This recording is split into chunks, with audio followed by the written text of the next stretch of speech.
Smarterfan.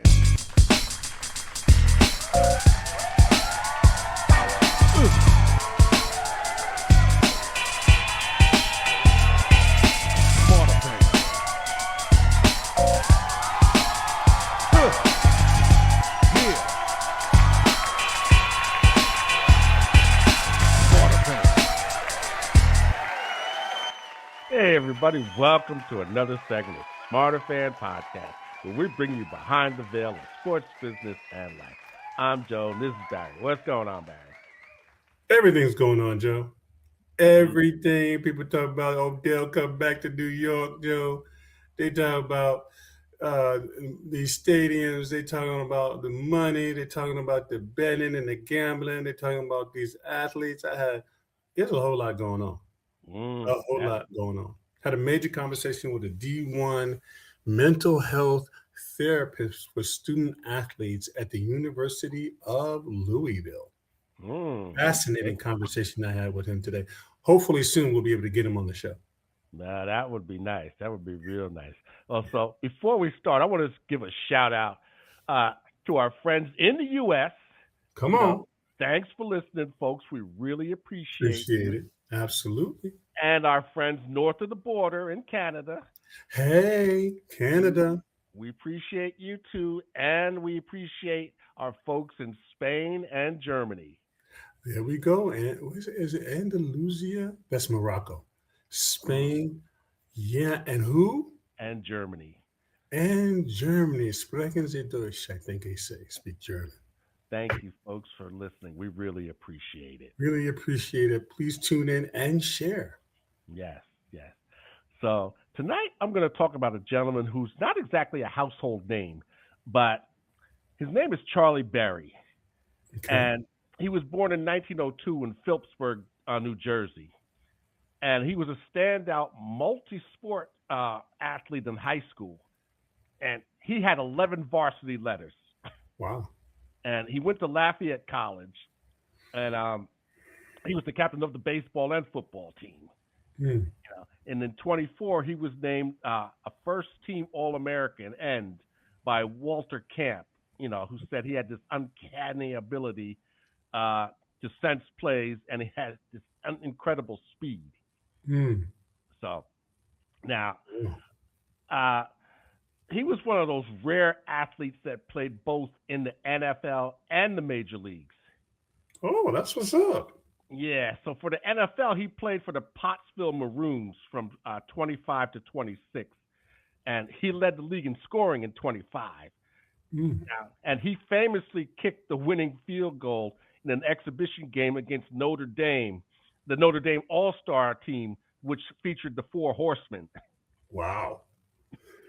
Now, that victory helped establish the NFL's credibility against college football because at that time they considered college football more superior to pro football. Really? Yeah. Well, you know what? You know why? College football is older than pro football. Yes. Yeah. People don't know that. That's right. Yeah. So, now he played 11 seasons in the major leagues for the Philadelphia Athletics, the Boston Red Sox, and the Chicago White Sox. Wow. Yeah, he was a catcher. So now, after retiring as a player, he transitioned to officiating. And he achieved a level of success that may never be repeated. I mean, he served as an American League umpire for 21 years. And he worked 5 World Series and 5 All-Star games. I was busy. Yeah. And he was behind the plate in July of 51 for Bob Feller's no-hitter. Wow. And he worked the bases for 4 more no-hitters after that. Wow. Now, at the same time, he was an official in the NFL for 24 seasons. Doing double time. Yeah. Getting all them checks. Yeah. All them checks. Yeah, man. And he works 12 championship games, and including the sudden death game in 58 against the Giants and the Colts. Yeah. Which was called the greatest game ever played. Yeah. So now he remains the only person to officiate a World Series an NFL championship, and a college all-star game in the same season. Man, that guy's amazing. Yeah, yeah.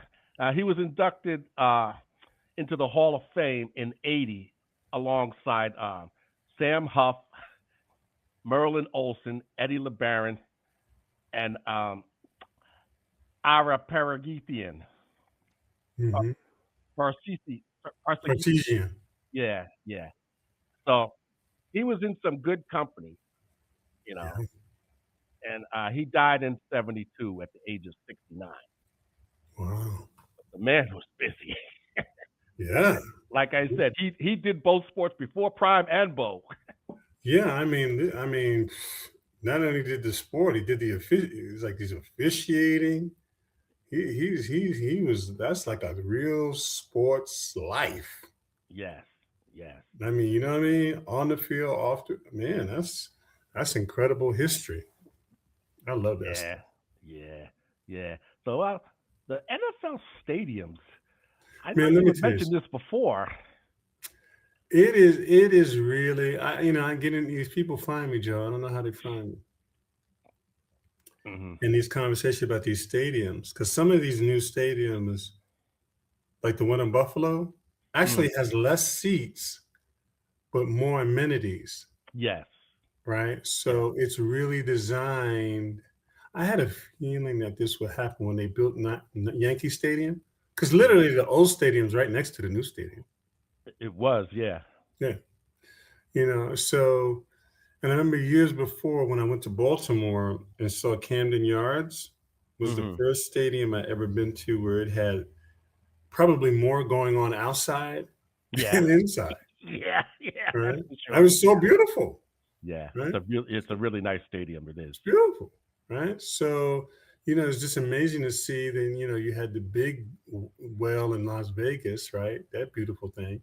Mm. And so now these stadiums have really become just a whole other level of cash cow.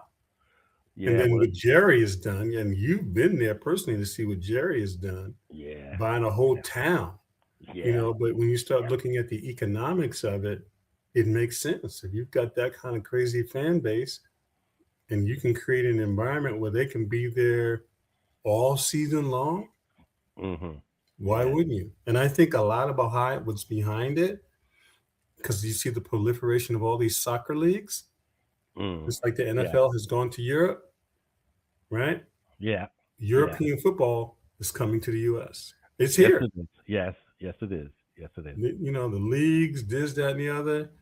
So it's a really big money situation. So, fans are like, the hot dogs are 75, the drinks are about $150. They're not really catering to you. Nope. Nope. They're not Because really catering to you. it seems to me like when they build these stadiums, it's more about less seats and more luxury boxes. Oh yeah, for sure. You know. Oh, for sure. I So. mean, because it becomes a whole networking environment. I mean, you stop and think, why would you pay the money you pay to sit literally on the bench in an NBA game? Because Mm. you're going to be seen, Hmm. right? You're going to be seen on TV. You're going to be seen by other people because you're going to have a certain kind of money to sit up that close, Yep. right? So Yep. now it becomes a networking situation, Mm. right? And Yeah. this is where it gets really crazy because a friend of mine really broke it down for me. So he's like, Barry, so think about it. I can have a client come to a game. I can take him to the VIP or I can take him to the floor. Hmm. Yeah. I can, as opposed to going to the golf course. So now I can actually, you see what I'm saying? So it's Yeah. like, oh, wow. He's like, yeah. So you can have this luxury experience in the stadium and the game is really ancillary. It's really Yeah. just noise. Yeah. Yeah. You For get sure. 15 clients in your VIP or down on the floor. They meet Steph, and the players love it. Why? Because now I get to network with people I could do business with off the floor. Hmm. I'm gonna find my fans, and I Yeah. know if they're sitting up here, they got money. Yeah. So you Yeah. see what I'm saying? They're not really catering to the regular fan. No, not This, anymore. no, this is a business deal. The regular fans, y'all can sit home. This is for us to do business. Yeah, yeah, That's what's going on. yeah. That's for sure. That's what's Well, going on, my friend. well. Now let's get into it. The All right, I knew it was coming. March Madness, man. It was some crazy games, man. That UConn Duke game. Boy, that one is one for the ages, bro. Yeah, yeah. That's one for the ages. Now, did was UConn doing the rope a dope? They seemed flat for like 3 quarters. Well, you know what it was, and I was telling my brother, I was like, this don't look well. He says, nah, Duke got him. I said, last time I checked, there's 4 quarters in the game. Mm-hmm. Mm-hmm. And you could be hot the first half and go ice cold the second. Or Mm-hmm. the other team could get a little confidence. Oh, but they're up by 20. They're up by 30. Well, unless you literally have to drag that lead deep into the third. Yeah. Deep Yeah. into the third. And if you don't, you're going to have problems. And what happened? Turnovers. They Mm-hmm. got it down to about 5 to 10, and they kept chipping. Turnovers. The momentum changed. The confidence changed. I said, I told you, what you got to do at that level, when you get that far, you got to take them out. I'm not trying to have you hang around. I Mm. want you totally demoralized. I want you to quit because I give you any life. And I said, look at that last turnover where you would think, and it's not his fault. They had a couple times Duke to close the door, and they just Mm. didn't. They let him hang around. Yeah. Yeah. They I didn't let mean, him. They let him hang around. but all And they had to do was hold the ball. That's all they had to well, do. they needed to do that because when they were up by 5 with 3 minutes, it was just like they got to come foul you. I don't know what the coach was thinking. Yeah. I Yeah. was just like, we're going to pass it around the horn and wait for one of y'all to foul us. I was like, all you got to do is you're up by 5.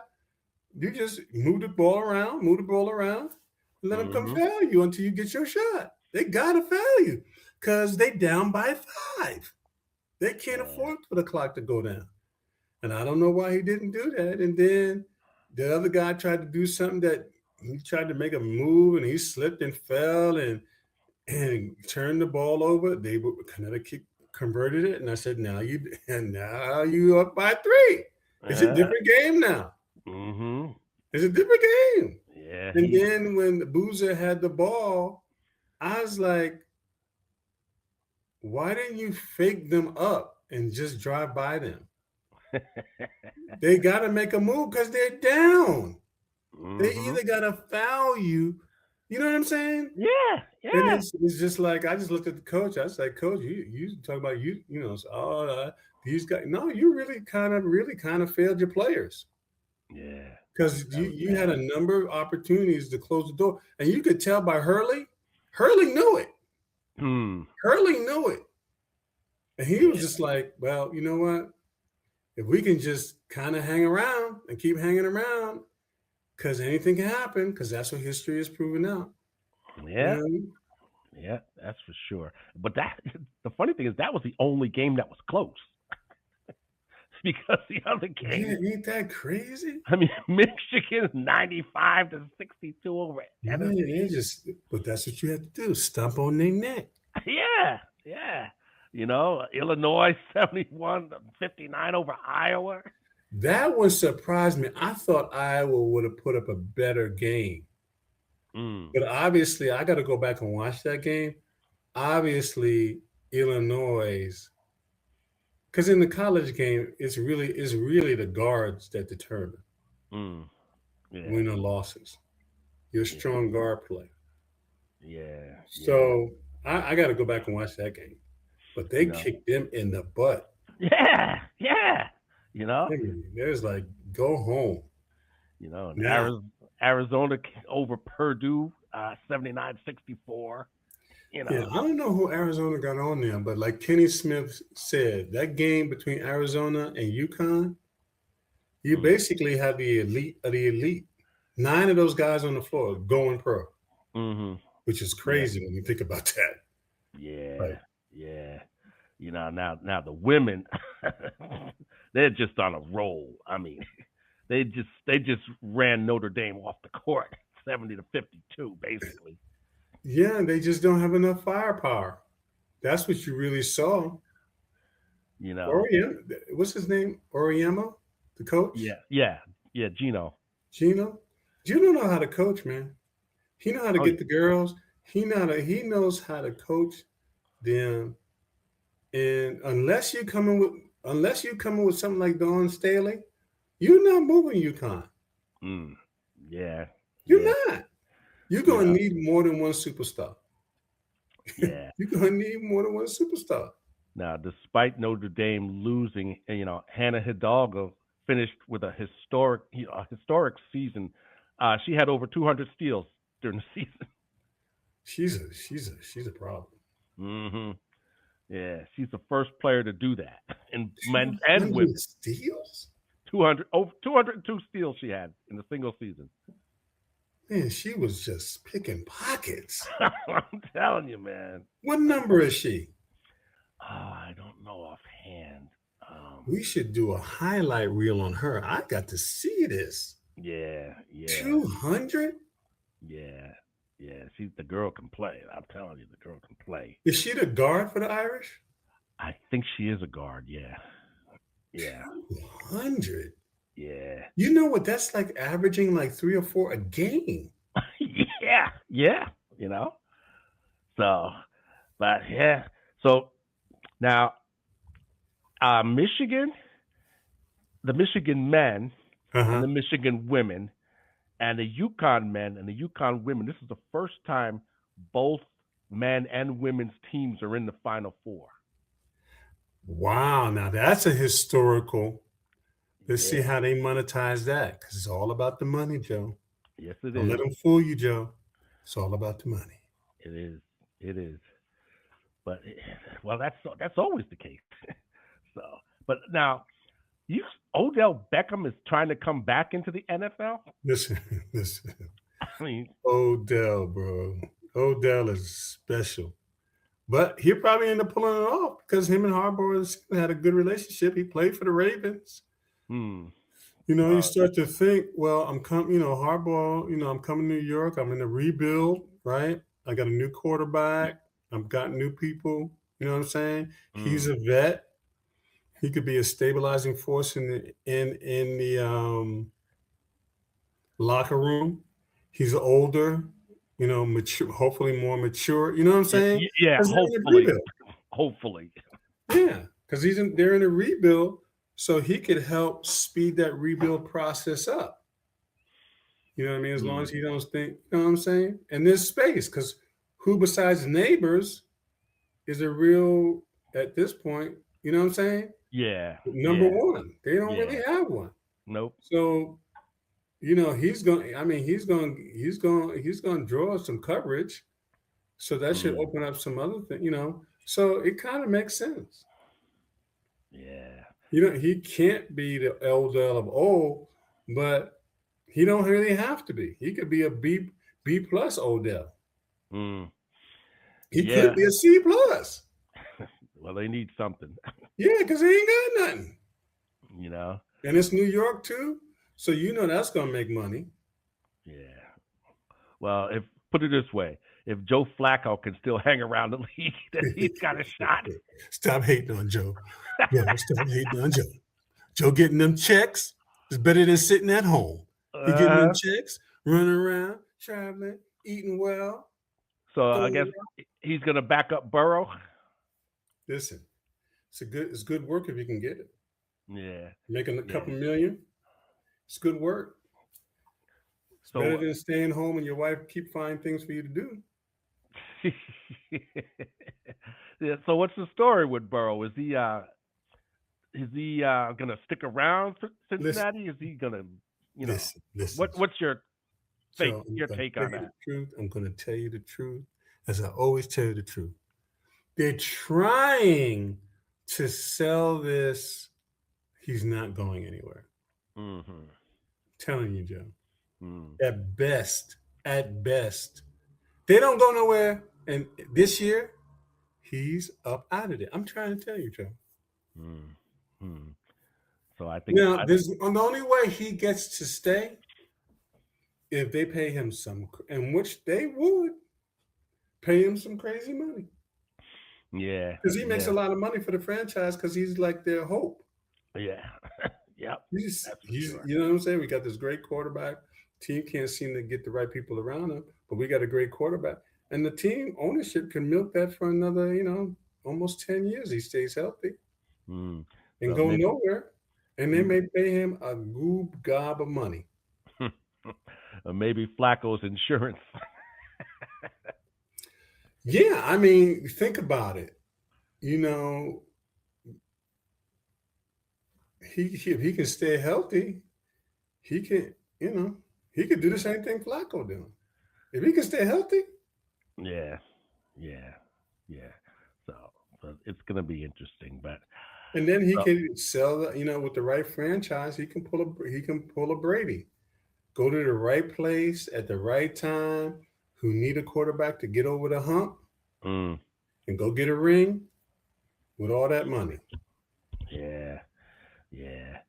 Well, now speaking of money, Kimi Antonelli, he is earning his money because this Yeah, kid, this is his second race in a row that he's won. that's what it's all about. You know, You look about 14, but that's what it's all about yeah, yeah. He's the youngest driver to lead the Formula One world championship at this point. at this point. Yeah, I You know, mean, he's probably a buck 50. yeah, you know, You know what I'm saying? He's probably a buck 50. So he's making that car scream, right? yeah, And so he's got some real skills. That's why Mercedes got him. yeah, and he lucked out in this race because it was a huge wreck, Oh boy. and Oliver Bierman he wrecked, and Piastri and Russell they had already pitted on the green. So when the what is that the caution car came out, Oh yeah. he that's when he pitted. So then when he came out of the pit, that's when he took the lead, and that was it. That's all she wrote. Wow, really? Yeah, yeah. He beat Piastri by 13.7 seconds. Wow. So okay. The kid's all right, he know down and distance. I ain't mad at you. Oh yeah, yeah. The kid's got That's skills, what's up. you know. Gotta pay So attention.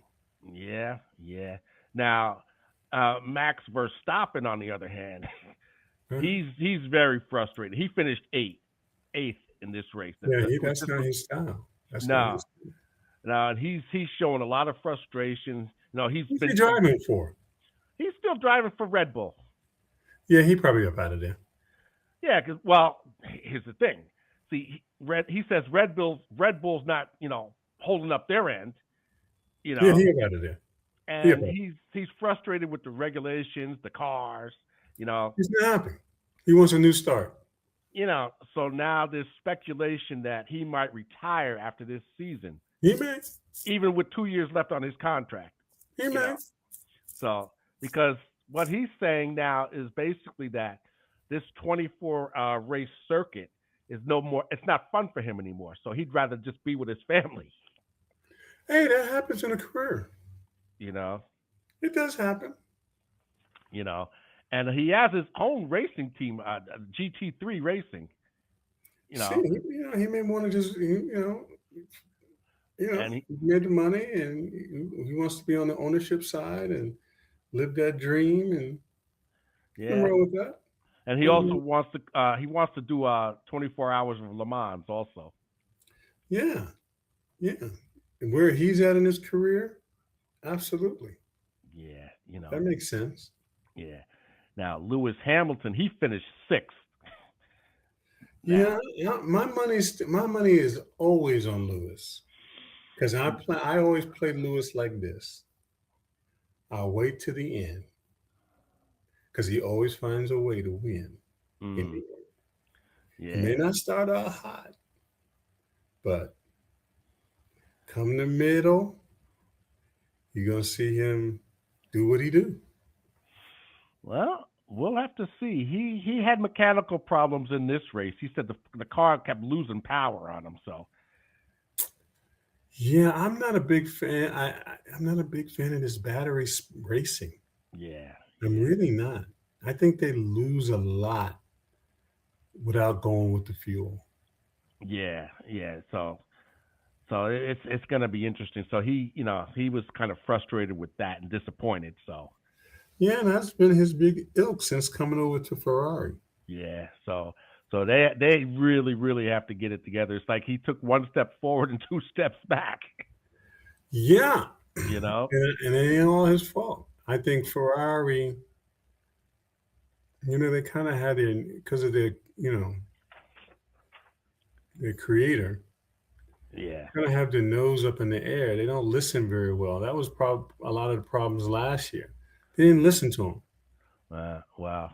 which I don't understand. But that's pride, right? So, you know, Well, we'll have to leave it right there. no, Joe, are you kidding me? Yeah. Hey, Joe, I think you're playing with the clock, Joe. I just want let me just. I just gotta say that. Well, let me send love out to our Lithuanian family, our Yeah. Romanian family, our Russian family, and our Bangladesh family for all your support and your sharing. We check the analytics every day and we see who's supporting. And so we want to make sure we give you guys a shout out and so forth. And I think probably maybe by the end of April, we'll have our website up. So Hmm. you guys can send us messages from all over the world about what you'd like us to talk about. Hmm. So it's a more engaging experience. Because that's what we do here at Smarterfan Podcast. Because what do we say, Joe? Stay in the game. Stay in the game. See you next week, family. Good night, folks. Smarterfan.